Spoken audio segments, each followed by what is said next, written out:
Hi friends, welcome to Anuwin kitchen. இன்னைக்கு நம்ம பார்க்க போற ரெசிபி Oreo ice cream தாங்க. ஸோ ஐஸ்கிரீம்னால எல்லாத்துக்குமே ரொம்பவே பிடிக்கும். ஸோ இந்த Oreo ice cream நம்ம ஈஸியாக பண்ண முடியும்.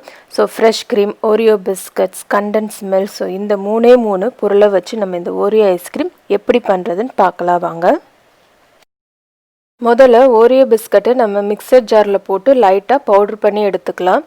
ஸோ அதுக்கு நான் ஒரு 18 ஓரியோ பிஸ்கட் எடுத்திருக்கேன். இதை இப்போ ஒரு மிக்சர் ஜாரில் சேர்த்துட்டு ஒரு நிமிஷம் பவுடர் பண்ணி எடுத்துட்டா போதும். ரொம்ப ஃபைன் பவுடராக பண்ணக்கூடாது. இந்த மாதிரி 1-2 பவுடர் பண்ணி எடுத்துக்கோங்க. இப்போ நம்மளுடைய ஓரியோ மிக்சர் ரெடி ஆயிடுச்சு. ஸோ இதை ஒரு பவுலில் மாற்றிட்டு தனியாக எடுத்து வச்சுக்கலாம். ஒரு மிக்சிங் பவுலில் 2 கப் அதாவது 400 ml ஃப்ரெஷ் ஹெவி க்ரீம் எடுத்துக்கோங்க. ஸோ இந்த க்ரீம் நல்ல கோல்டாக இருக்கணும். அப்போ தான் நம்ம க்ரீமை பீட் பண்ணும்போது நல்ல ஸ்டிஃபாக க்ரீமியாக நம்மளுக்கு வரும்.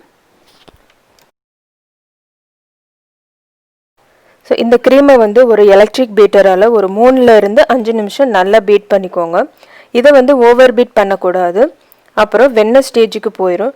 ஒன்ஸ் வெண்ணெய் ஸ்டேஜுக்கு போயிடுச்சுன்னா அந்த க்ரீம் டெக்ஸ்சர் உங்களுக்கு ஒழுங்காக வராது.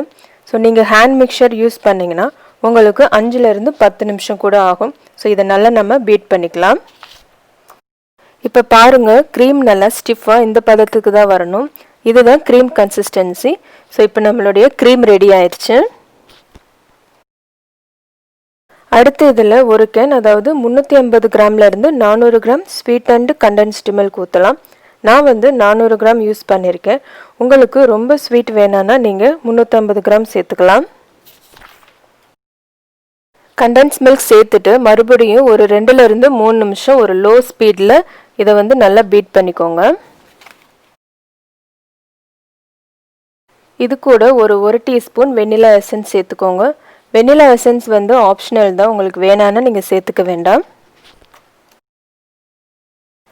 இதோட நம்ம கிரைண்ட் பண்ணி வச்சிருக்கிற ஓரியோ மிக்சரை இதில் சேர்த்துக்கலாம்.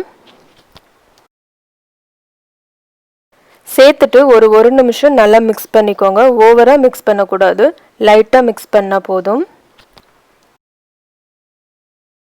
ஸோ இதை ஒரு ஏர்டைட் கண்டெய்னரில் ட்ரான்ஸ்ஃபர் பண்ணிக்கோங்க.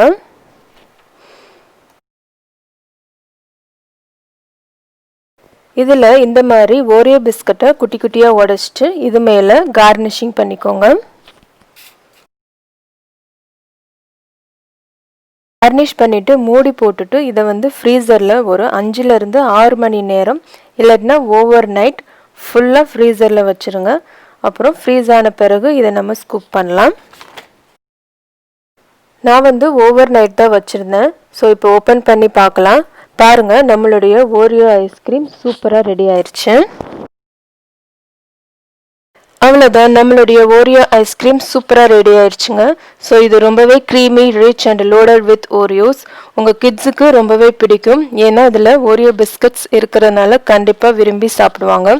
ஸோ இதை நீங்கள் வீட்டில் கண்டிப்பாக ட்ரை பண்ணி பாருங்கள். எப்படி வந்துச்சுன்னு கமெண்ட்டில் சொல்லுங்கள். ஸோ இந்த வீடியோ உங்களுக்கு பிடிச்சிருந்துச்சுன்னா லைக் பண்ணுங்கள், ஷேர் பண்ணுங்கள், கமெண்ட் பண்ணுங்கள். மறக்காமல் அனுவின் கிச்சனுக்கு சப்ஸ்கிரைப் பண்ணுங்கள். தேங்க்ஸ் ஃபார் வாட்சிங்.